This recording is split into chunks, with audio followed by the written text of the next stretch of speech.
Hope fine. जैसा कि business study के बारे में हम डिस्कस कर रहे थे, उसमें स्मॉल बिजनेस यूनिट्स हमने डिस्कस किया था। उसके बाद लास्टली हमने जो है स्टार्टअप इंडिया स्कीम के बारे में डिस्कस किया था। उसी फेज में आगे चलते हुए आज हम इंटेलेक्चुअल प्रॉपर्टीज़ के बारे में डिस्कस करेंगे। इंटेलेक्चुअल प्रॉपर्टीज़ बेटे जैसे इसका नाम ही है इंटेलेक्चुअल मतलब जो किसी के द्वारा मेहनत से बनाई गई है। जैसे क्रिएशन ऑफ माइंड, किसी आदमी के दिमाग की ऊपर, उसके दिमाग में कोई विचार आया और उसने उस पर काम करना शुरू किया। आपको याद होगा, अगर आपने सुना है तो, जो आर्किमिडीज थे, एक साइंटिस्ट थे बहुत बड़े, वो जैसे एक बाथटब के अंदर आराम कर रहे थे, बाथटब के अंदर जब वो नहा रहे थे तो उनको लगा कि पानी में उनका जो वेट है वो कम है। तो उसके बाद उन्होंने उस पर जो बार रिसर्च की और उसके बाद उन्होंने आर्किमिडीज का जो प्रिंसिपल्स है वो इम्प्लीमेंट किया गया और उसके बाद वो जो है उन्होंने रजिस्टर करवा दिया, जो उसके नाम वो उसको जो है इंटेलेक्चुअल प्रॉपर्टी के नाम से जाना जाता है। आपने थॉमस एडिसन का नाम सुना होगा। थॉमस एडिसन एक ऐसे पर्सन थे जिन्होंने बल्ब का, जो लाइट का बल्ब है, उसका उन्होंने इन्वेंशन किया। अब लाइट का बल्ब, और उन्होंने उसके ऊपर 10,000 कम से कम जो है 10,000 एक्सपेरिमेंट्स किए, तब जाके वो सक्सेस हुए। तो ऐसे किसी आदमी के, किसी भी पर्सन के दिमाग के माइंड का जो क्रिएशन है, उसको वो कोई क्रिएशन हो सकती है, कोई इनोवेशन हो सकती है, कोई लिटरेरी और आर्टिस्टिक वर्क हो सकता है, कोई लिटरेचर का काम हो सकता है, किसी ने कोई नॉवल लिख दिया, कोई बुक बना दी, कोई मूवी बना दी। अब आपने देखा होगा, मान लो बाहुबली है, बाहुबली मूवी एक ही बार बनी है। अब उस तरह की मूवी को कोई नहीं बना सकता, उसमें उसको सब कुछ चेंज करना पड़ेगा तब वो बन सकती है। सेम उसी मूवी को कोई और डायरेक्टर अपने नाम से उसको जो है मार्केट में नहीं दे सकते। तो ऐसे जो काम है, नेम्स और इमेजेस यूज, कोई नेम है, नेम आपने देखा होगा, एक नेम आपने देखा होगा जो नाइकी है, उसको ऐसे, नाइकी का जो है वो ऐसे है, ये नाइकी का है। इस सिंबल को कोई यूज नहीं कर सकता, क्यों? क्योंकि ये रजिस्टर्ड है। तो ऐसे अगर कोई इमेज या कोई साइन कोई उसने वो किया है तो उन सबको हम जो है इंटेलेक्चुअल प्रॉपर्टी के अंदर इंक्लूड कर सकते हैं। जहाँ पे इंटेलेक्चुअल प्रॉपर्टी, देखिए मैं पढ़ के समझता हूँ आपको, क्या होता है कि refers to any organisational creation of the human intellect. Human intellect किसी भी आदमी द्वारा कोई भी क्रिएशन जिसमें एक पर्सन इन्वॉल्व होता है। Its main examples are artistic, literary, technical and scientific creation. In other words, we may say that intellectual property is a such property of a person as is created by the human, जो एक human being द्वारा create की जाती है अपनी mind की creation से या कोई सोच से, किसी भी तरीके से वो क्रिएट की, चाहे उसने वो बुक लिखी है, चाहे उसने कोई मूवी बनाई है, चाहे उसने कोई और आर्टिस्टिक काम किया है, कोई पेंटिंग बनाई है, तो वो सारा का सारा जो आर्टिस्टिक वर्क है वो सारा का सारा इंटेलेक्चुअल प्रॉपर्टी के अंदर इंक्लूड। इस इंटेलेक्चुअल प्रॉपर्टी ये मेन आपकी दो टाइप की होती है, एक आपकी होती है आर्टिस्टिक वर्क और दूसरी जो है इंडस्ट्रियल प्रॉपर्टी। आर्टिस्टिक, उसके अंदर हम किस चीज को, आर्टिस्टिक में जैसे बुक्स, म्यूजिकल, कोई कंपोजिशन, म्यूजिकल का कंपोजिशन किया है, कोई नॉवेल्स लिखा है किसने, कोई पेंटिंग की है, कोई प्रिंटिंग की है, कोई मूवी बनाई है, कोई सॉफ्टवेयर बनाया है। तो ये सारे के सारे जो है इसमें आर्टिस्टिक वर्क के अंदर इंक्लूड होते हैं। दूसरा इंडस्ट्रियल, उसके अंदर प्रॉपर्टी के अंदर क्या आता है, इंडस्ट्री जिनकी जो प्रोडक्ट है वो इंडस्ट्रीज में यूटिलाइज की जाती है, वो है इनोवेशन ऑफ न्यू टेक्नोलॉजी। किसी ऐसी नई टेक्नोलॉजी को उसने इनोवेट किया है जिससे जो है हमारी प्रोडक्ट जो है वो ज़्यादा अच्छी क्वालिटी की और जल्दी प्रोडक्ट जो है वो बनती है। जैसे मैं आपको एग्जांपल देता हूँ, शायद आपको पता नहीं है, 90s में क्या होता था, जब आप ज़ेरॉक्स के लिए जाते थे, ज़ेरॉक्स के लिए जब आप शॉप पे जाते थे तो ज़ेरॉक्स के लिए बहुत बड़ी मशीन लगी होती थी और उसके अंदर कम से कम एक ज़ेरॉक्स कॉपी के लिए 2 से 3 मिनट लग जाते थे और अगर 100-200 कॉपीज अगर निकलवानी थी तो उसमें बहुत टाइम लग जाता था। तो उसके लिए फिर जो है नई ज़ेरॉक्स मशीन आई, उसमें साथ जो है 1 मिनट में आप चाहें तो 50 कॉपीज निकालें। वो जो है ये क्या है, इन्वेंशन। इस टाइप की जो टेक्नोलॉजी में अगर चेंजेस आया है तो उनको इंडस्ट्रियल प्रॉपर्टीज के अंदर इंडस्ट्रियल इंटेलेक्चुअल प्रॉपर्टीज के अंदर इंक्लूड किया जाता है। और कोई इंडस्ट्री कोई डिज़ाइन बनाया है इंडस्ट्रीज के लिए, कोई इंडस्ट्रीज का पर्टिकुलर डिज़ाइन बनाया है, कोई आइडिया किसी के दिमाग में कोई नई प्रोडक्ट का कोई आइडिया और वो नया प्रोडक्ट का आइडिया जो है उसको दे दे और कमर्शियल न्यू कोई नया लोगो बनाया है, तो ये सारे के सारे जो है इंडस्ट्रियल प्रॉपर्टी के अंदर इंक्लूड किए जाते हैं। तो इन चीज़ों का आपको जो है इसके अंदर ध्यान रखना है। उसके बाद बात आती है इंटेलेक्चुअल प्रॉपर्टी राइट्स। अब क्या होता है, नॉर्मली आप मान लीजिए मैंने एक बुक लिखी, हमारा आपको पता है जो आपका राइटर है आर.के. सिंगला है, इसने एक बुक लिखी।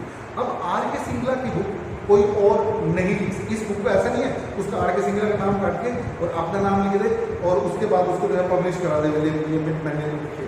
ऐसा कभी नहीं हो सकता क्योंकि आर.के. सिंगला सर ने इस बुक को अपने नाम रजिस्टर्ड करवाया और उसके राइट्स को जो है और कोई इम्प्लीमेंट नहीं कर सकता। तो इसको जो है हम ये हमें ध्यान रखनी पड़ेगी।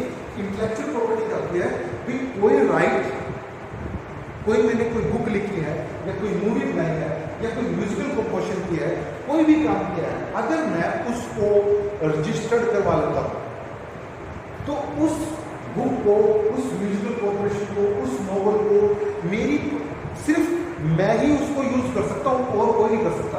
अगर किसी ने उस प्रोडक्ट को, उस बुक को, उस कंपोजिशन को, उस नॉवल्स को, उस पेंटिंग को, उस प्रिंटिंग को कोई किसी ने यूज करना है तो उससे सबसे पहले मेरे से परमिशन लेनी पड़ेगी, यानी मेरे को कुछ ना कुछ पैसे जो है, क्योंकि मैं ऐसे तो दूंगा नहीं उसको, तो बदले में जो है उसको मेरे को रॉयल्टीज वगैरह जो है कुछ ना कुछ मिलेगा उसके बाद। तो उसको वो जो है आर्टिस्टिक वर्क के अंदर जो है ये इंटेलेक्चुअल प्रॉपर्टी, इसके अंदर अब हम राइट्स के बारे में डिस्कस करेंगे। ये अलग अलग राइट्स हैं, इन अलग अलग राइट्स के बारे में हम जो है डिस्कस करेंगे। इसमें सबसे जो इंटेलेक्चुअल प्रॉपर्टी के राइट्स हैं, ये देखिए इसमें 5 टाइप के राइट्स जो है, copyrights, patents, trademarks, trade secrets और ज्योग्राफिकल इंडिकेशंस। इन सब को हम अलग अलग डिटेल में डिस्कस करेंगे, क्योंकि इनके बारे में आपके लिए कोई नोट पूछा जा सकता है वे किसी एक के नोट के लिए, तो आपको जो है इन सब के बारे में पता होना चाहिए। और सबसे पहले आज हम इसमें जो है वो कॉपीराइट्स के बारे में डिस्कस करेंगे।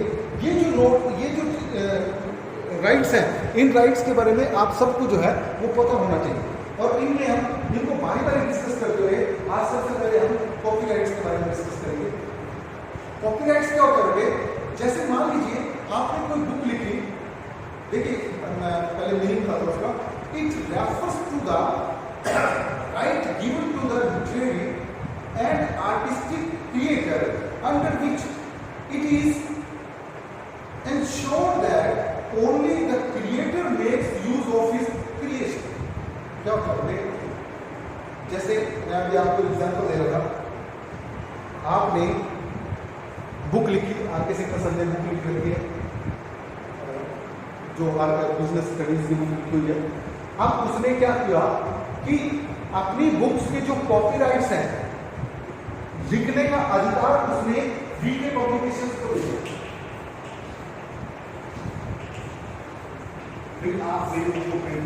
अब पब्लिशिंग हाउस वीके पब्लिकेशन है और इसका राइटर आर.के. सिंगला है।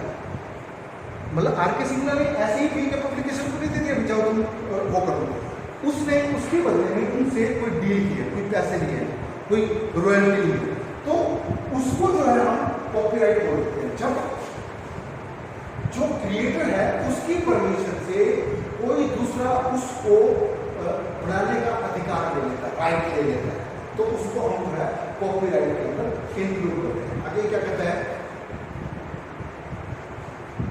No other person can use the creation without the creator's permission. मैंने अभी बताया, अगर मान लो आर्या पब्लिकेशन इस बुक को पब्लिश करना चाहे तो वो नहीं पब्लिश कर सकता। वो पब्लिश तब कर सकता है जब वो आर के सिंगला से परमिशन है। इस बात को समझिए, मैं एक एग्जाम्पल के साथ आपको क्लियर करने की कोशिश कर रहा हूं, शायद आपको ये चीज समझ में आए। In order to control this intellectual property rights, Indian Copyright Act 1957, ये जो कॉपीराइट है, ये कॉपीराइट एक्ट 1957 के अकॉर्डिंग अगर मैंने अपनी उस बुक को कॉपीराइट को रजिस्टर्ड करवा लिया तो उस बुक को कोई और प्रिंट नहीं कर सकता जब तक वो मेरे से परमिशन नहीं लेगा।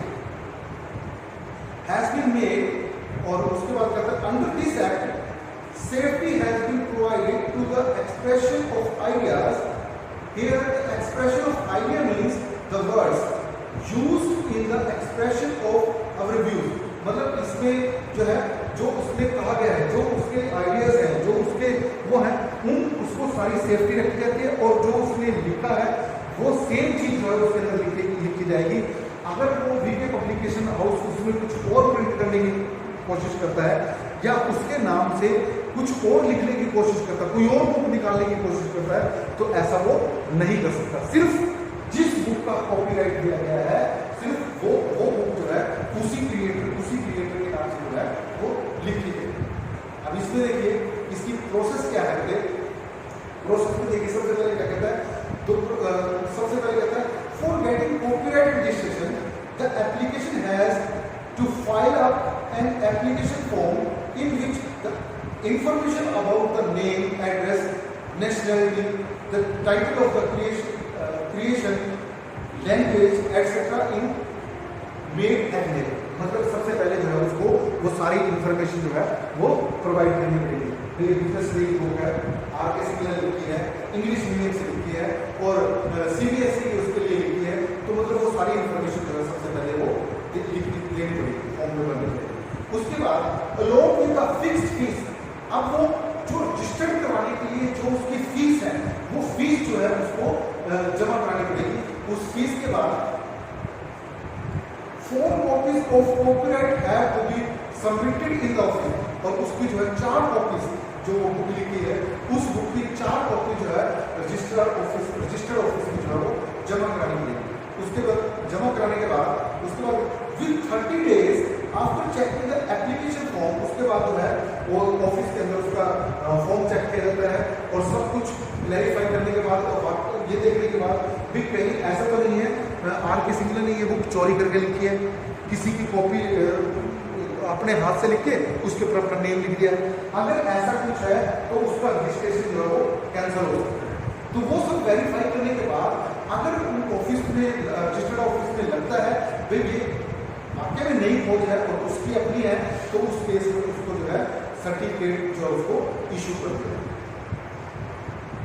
इस तरीके से ये जो है कॉपीराइट जो है वो रजिस्टर्ड किए जाते हैं। उसके बाद वो क्या कहता है ड्यूरेशन। अब इसकी ड्यूरेशन क्या है, for the writer and artist the duration of copyright is for the whole of their life and it continues up to 60 years after their death. मतलब मैं आपको क्या करता हूं, जब तक आर के सिंगला जिंदा है थ्रू आउट लाइफ वो जो है जो कॉपीराइट है वो उनके पास रहेगा और उनके मरने के बाद 60 years तक उनकी फैमिली में जो है वो उसके राइट्स जो है ऑटोमेटिकली चले जाएंगे। उसके बाद अगर वो चाहेंगे तो उसको रिन्यू करा सकते हैं, नहीं तो जो है वो वहाँ पे खत्म हो। उसके बाद जो वो कोई और जो है लिख सकता है अगर वो चाहे, अगर वो उसको रिन्यू नहीं करता। उसके बाद कहता है in the case of movie, photographs, works of government etc. the duration of copyright is up to 60 years after the publication of the creative। कहता अगर कोई मूवी है, कोई गवर्नमेंट वर्क है, अगर ये चीज है तो उसमें उनकी जो लाइफ है कॉपीराइट की वो 60 years है। 60 years के बाद ऑटोमेटिकली वो जो है खत्म हो जाए। तो मतलब कॉपीराइट्स में आपने ये चीज ध्यान रखनी है कि किस प्रकार से हम जो है ये कॉपीराइट्स को बनाते हैं। उसके अंदर जो है आपने कॉपीराइट्स को ध्यान में रखना है। नेक्स्ट उसके अंदर हम पेटेंट्स और ट्रेडमार्क, ट्रेड सीक्रेट और ज्योग्राफिकल इंडिकेशंस के बारे में डिस्कस करेंगे। कोशिश करेंगे हम अगले दो उसके अंदर हम जो है इस टॉपिक को खत्म कर देंगे। तो आपने कोशिश करनी है कि इसके नोट्स जो है वो वेल प्रिपेयर्ड करनी है, ताकि आप जो है इनको प्रॉपरली जो है लर्न कर सको। और इसमें कोई नई चीज़ वो करने की जरूरत नहीं है। जिस भी बुक में पढ़ोगे बेटे ये सारे आपको सेम नजर आएंगे, क्योंकि इसमें जो कंडीशंस है वो कंडीशंस सबके लिए सेम है और सबको वो कंडीशन जो है फॉलो करनी पड़ती है। इसलिए आप इनको जो है अच्छी तरह से नोट्स बना के इनको जो है प्रिपेयर कर सकते हो। Thank you.